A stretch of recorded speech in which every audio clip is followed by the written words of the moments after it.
Assalamualaikum warahmatullahi wabarakatuh. Perkenalkan, nama saya Zenis Kirwanasya dengan NPM 2082010 Di sini saya akan melakukan resume materi mengenai ERP atau Enterprise Resource Planning.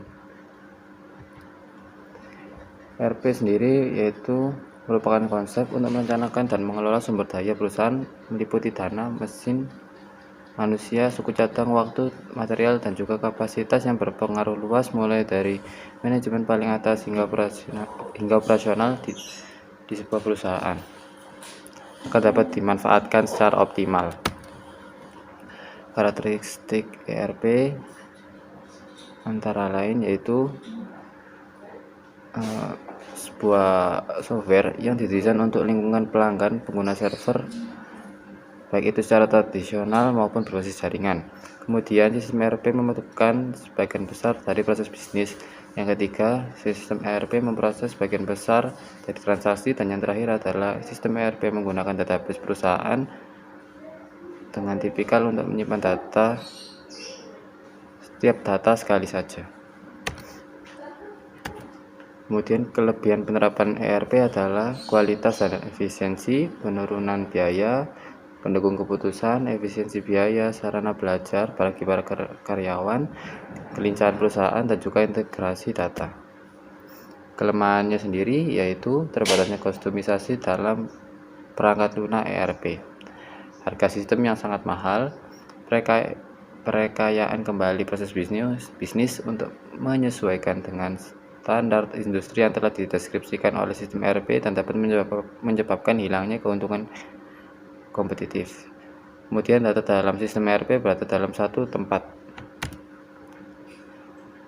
Tantangan dalam ERP pertama, dalam perancangan dan manajemen yang buruk. Kemudian, adanya perubahan tujuan bisnis selama pengembangan sistem. Yang ketiga yaitu kurangnya pemahaman akan bisnis dan kultur perusahaan. Implementasi ERP pada perusahaan, contohnya yaitu pada PT Indofood CBP Sukses Makmur.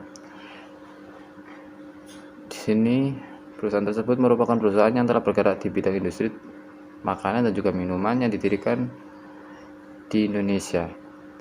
PT Indofood CBP Sukses Makmur Tbk merupakan perusahaan mapan dan terkemuka dalam setiap kategori bisnisnya. PT Indofood adalah perusahaan yang bergerak di bidang pangan dengan salah satu produk terkemukanya yaitu mie instan. Salah satu contoh dalam perbedaan varian dari mie instan yang harus berisi bumbu yang tepat sesuai dengan diproduksi oleh Food Ingredient Division. Setiap divisi yang ada harus menyesuaikan diri dengan production plan yang direncanakan sehingga menjamin ketersediaan segala jenis bumbu yang dibutuhkan untuk berbagai varian mie.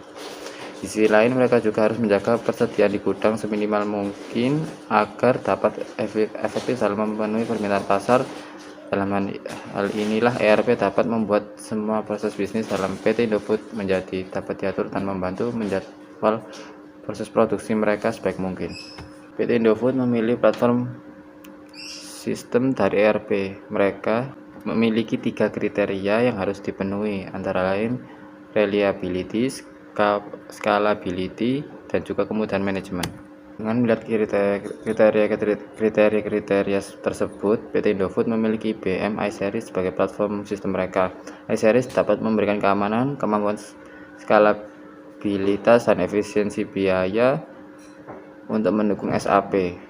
Jika PT Indofood ingin memperluas ini dari sistem SAP, mereka tidak perlu lagi untuk mengganti platform mereka. Data SAP dapat disimpan dan diatur oleh IBM DB2 Database Management. Perkembangan dari implementasi ERP di PT Indofood yaitu meningkat drastis ketepatan antara supply dengan demand konsumen pada tiap area distribusi mereka. Distribusi informasi yang terintegrasi sehingga mempercepat alur informasi sekaligus memberikan data akurat yang dibutuhkan untuk tiap jenjang pengambilan keputusan. Yang ketiga, meningkatkan efisiensi biaya. Yang keempat, mengurangi biaya administrasi melalui efektivitas metode manajemen pengarsipan dan distribusi data terpadu. Sekian resume materi PSI. Mohon maaf bila ada kesalahan dalam penyampaian resume. Sekian dari saya. Wassalamualaikum warahmatullahi wabarakatuh.